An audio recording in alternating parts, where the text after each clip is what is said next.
Hello and welcome to our channel on how we move the decimal. Today I am doing a quick list of things that were previously listed and had fallen off. I talked about this in a past video that I had an entire tub full of books lost. I had multiple tubs of sheets and all of my tubs in the 60s all disappeared from my eBay store.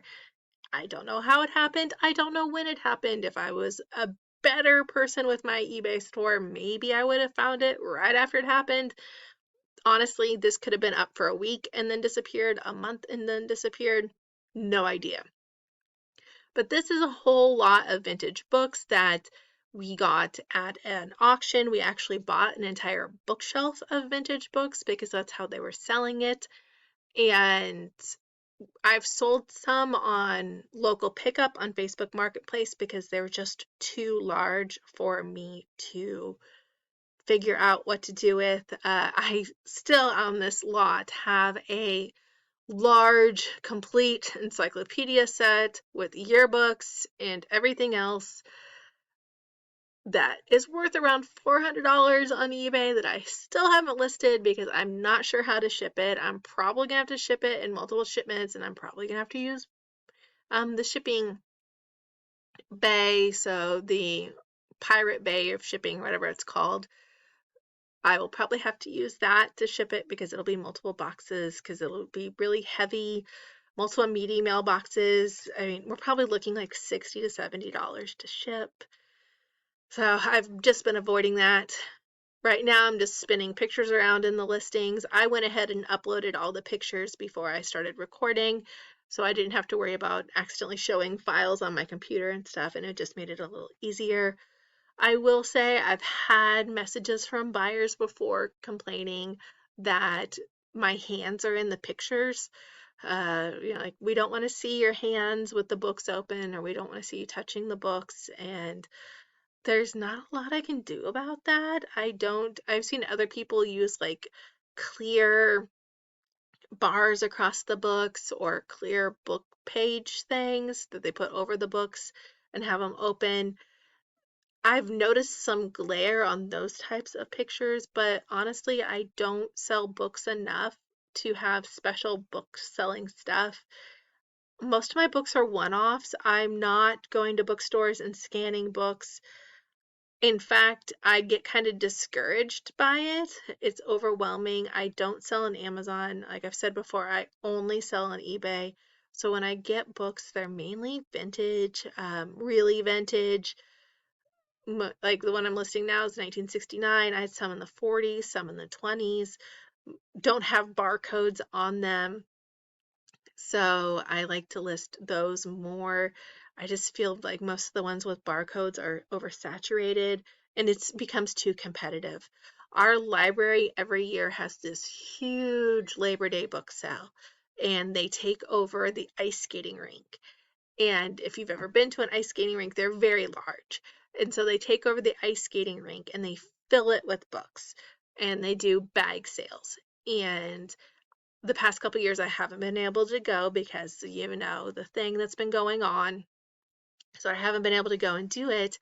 But before then, and it was probably, I want to say 2019 was probably the last year I went, people had like professional scanners and they were just scanning books so fast. And like true blue professionals, like driving from out of town to do this because it's such a big deal. And with $5, a large grocery bag, and you could stuff it all the way to the top. They didn't care. They just wanted the books gone because these were all books donated to the library, and then some of the books taken out of the library. And so there's people there with like professional scanners attached to their wrists, and they're just scanning over these books so quickly. And if there was a book of value, they've probably already found it. So I knew going in that that was not for me to have. I was not going to find a book with the barcodes with any value to them. And honestly, I didn't really go for reselling purposes. I went more for my personal library, and my husband's and for my father-in-law, like one person for the team type scenario where you go and look for books for everybody else, but I really wasn't going to resell. I did find a couple books that were cool to resell, and all of them were pre-barcodes. None of them had barcodes on them. Always look for vintage cookbooks, and not just like vintage, like, oh, what is the the Better Homes and Gardens, I think, is the really like popular vintage one. Don't just look for that. Look for handwritten vintage cookbooks. That's where we really got lucky. I found a couple ones that had handwritten recipes in them, and like where the person had cut out the recipes out of the vintage magazines or cut it out off the displays, and I was able to use those, and those sold really well because a lot of them aren't published recipes. You're not going to go on Google and find that recipe because it was someone's handwritten recipe. And so that was really fun, and those do really well. And that's a niche market, though. Not, you're not going to go on Amazon and sell like handwritten um, recipe books. You would do that, eBay is a place to sell that.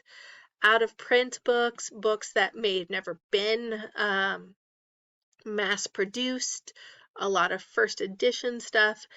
When I'm looking, I go for it. Does it have a barcode on it? If it does, I'm probably not going to buy that book.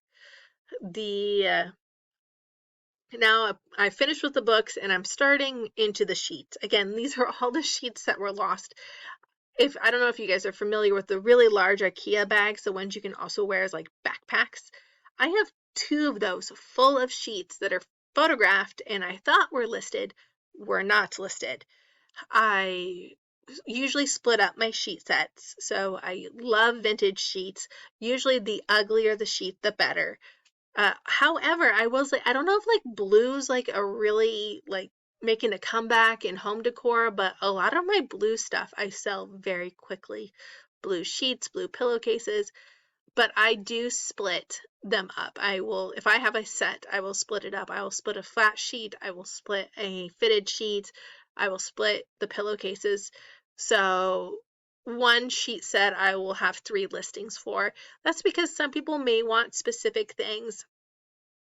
The flat sheets, I don't think I've ever used a flat sheet on my bed, ever. Some people love the flat sheets. They do the military and hospital corners on them. Go team. Never used a flat sheet. But people like the flat sheets for crafting. So if you're going to make curtains out of a bed sheet, you want the flat sheets. Some people just want the fitted sheets. However, when selling fitted sheets, be very sure that the elastic has not rotted. And if it has rotted, you need to put that in your listing. Sometimes a very desired pattern I will still sell even if the elastic is rotted, but I always pull the elastic and I pull it kind of hard. And every once in a while you're pulling on it, you pull the elastic and you're like, oh, darn it, I really like this sheet, but the elastic just popped and just snapped. It rots. Um, it rots when it's been in storage. It rots if, it's been exposed to light or certain aspects. So always be aware of that. I love when I find vintage sheets that still have the tags intact.